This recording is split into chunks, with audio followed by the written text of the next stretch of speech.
روایت نمبر 390 390 عن ابی ہریرہ رضی اللہ عنہ قال قال رسول اللہ صلی اللہ علیہ وآلہ وسلم ان اللہ تعالی یقول، رسول اکرم صلی اللہ علیہ وآلہ وسلم فرماتے ہیں کہ بے شک اللہ تبارک و تعالی فرماتا ہے، اللہ تبارک و تعالی فرماتا ہے، حدیث قدسی ہے، ٹھیک ہے۔ کیا فرماتا ہے اللہ تعالیٰ؟ یبن آدم، اے آدم کے بیٹے، اے انسان، تفرغ لعبادتی املأ صدرک غنا واسد فقرک، اے آدم کے بیٹے میرے عبادت کے لیے ٹائم نکالا کر، ختم کر، کاموں کو ہٹا، یہ وہ سب ہٹا کر اپنے آپ کو فری کر، جی اپنے آپ کو فری کر میری عبادت کرنے کی خاطر۔ املأ صدرک غنا، میں تیرے سینے کو بے نیازی سے بھر دوں گا۔ یہ ہوتا نہیں یہ بھی ہوتا تو اچھا، اس کی بھی ضرورت ہے میرے کو، اس کی بھی ضرورت ہے میرے کو، اس کی بھی ضرورت ہے میرے کو۔ اللہ تعالیٰ کی عبادت میں اگر بندہ لگ جائے تو اس کو کوئی چیز کی ضرورت محسوس ہی نہیں ہوتی۔ پھر ٹھیک ہے بھائی، آیا تو آیا، گیا تو گیا، کیا کرنا ہے اپنے کو۔ یہ سینے میں جو بے نیازی آتی ہے، اللہ تبارک و تعالیٰ فرماتا ہے تو دل میرے سے لگا، میری عبادت کر، تو ٹائم نکال۔ نہیں، لوگ بولتے ہیں عبادت کے لیے ٹائم نہیں ہے، تو کم کرنا اپنے کام، ایسے کیا کام لگا لیا؟ تو اپنے کام کاج کم کر کے عبادتوں کے لیے وقت نکالا کر۔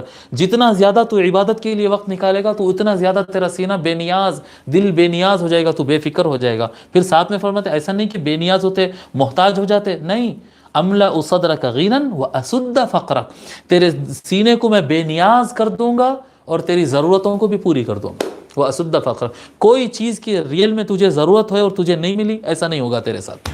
جب اللہ تعالیٰ کے لیے بندہ وقت نکالتا ہے تو وہ بے نیاز بھی ہو جاتا ہے، دل مطمئن بھی ہو جاتا ہے، اور خود بخود اس کی ضرورتیں ایسا انتظام ہوتے رہتے کہ اس کی ضرورتیں پوری ہوتے رہتی ہے۔ وَإِلَّا تَفْعَلْ، اور اگر تو ایسا نہیں کیا، یعنی میری عبادت کے لیے تو ٹائم نہیں نکالا، نہیں میرے پاس جاب ہے، بزنس ہے، نوکری ہے، ٹائم نہیں ملتا، بیوی ہے، بچے، ہم کہاں سے نکالیں گے بھائی ٹائم؟ مولانا نکالتے بولے تو نکالتے، اب ہم کہاں سے نکالیں گے؟ اچھا نہیں نکال سکتے، تو اللہ تعالیٰ فرماتا ہے وَإِلَّا تَفْعَلْ، اگر تو میرے لیے ٹائم نہیں نکالتا، ملأت یدک شغلا ولم اسد فقرک، میں تیرے ہاتھ کو کام سے بھر دوں گا، یعنی کام پہ کام، کام پہ کام، کام پہ کام رہے گا، اب تجھے فرصت ہی نہیں ملے گی۔ اگر تو میری عبادت کے لیے ٹائم نہیں نکالتا ہے تو پھر میں تیرے کو اتنا کام لگا دوں گا، املأ یدک شغلا، تیرے ہاتھ کو کام سے بھر دوں گا کہ کام ختم ہی نہیں ہو رہا ہے، اتنا بہت کام کرنے کے بعد بھی پھر فرماتے ہیں ولم اسد فقرک، تیرے ضرورتیں بھی پھر پوری نہیں ہوئیں گی۔